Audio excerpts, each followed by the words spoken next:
ఎల్లుండి ఢిల్లీకి AP CM Chandrababu 17న ప్రధాని మోదీని కలిసే అవకాశం.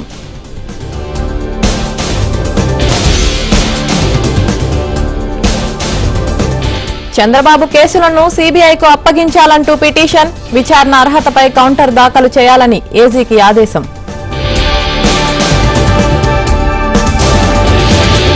మళ్లీ ప్రారంభం కానున్న అన్నా క్యాంటీన్లు, రేపు గుడివాడలో ప్రారంభించనున్న చంద్రబాబు.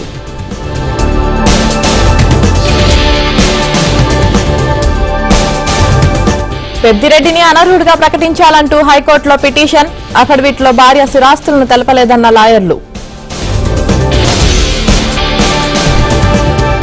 కొనసాగుతున్న తుంగభద్ర డ్యాం పునరుద్ధరణ పనులు, 19వ గేటు స్థానంలో స్టాప్ లాక్ గేట్ ఏర్పాటుకు చర్యలు.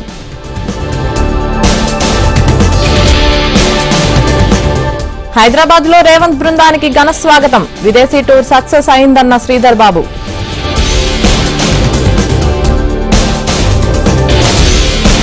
ఇవాళ కాగ్నిజెంట్ కొత్త క్యాంపస్ ప్రారంభం, కోకాపేటలో ప్రారంభించనున్న రేవంత్.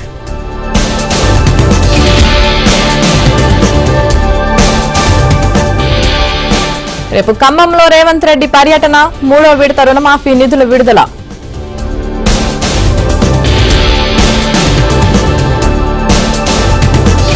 కేకే రాజీనామా చేసిన రాజ్యసభ స్థానానికి నామినేషన్లు, 21 వరకు కొనసాగనున్న ప్రక్రియ.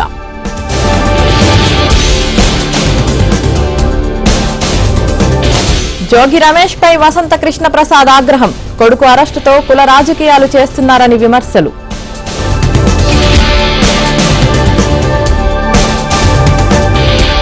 అగ్రిగోల్డ్ ఆస్తుల అంశంలో నిజాలు బయటకు వస్తున్నాయి, ఇంకా చాలా ఘటనలు ఉన్నాయన్న నారాయణ.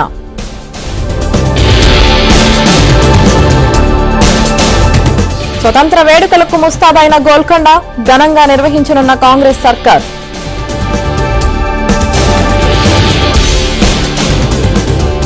ఖమ్మం జిల్లాలో దత్తత పేరుతో హైడ్రామా, 5 లక్షలకు మనవణ్ణి అమ్మేసిన నాయనమ్మ.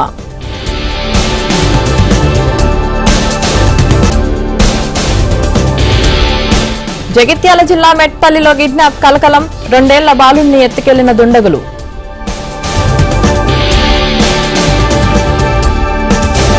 ఢిల్లీ లిక్కర్ సీబీఐ కేసులో కేజ్రీవాల్ కు దక్కని ఊరట, మధ్యంతర బెయిల్ ఇచ్చేందుకు సుప్రీం నిరాకరణ.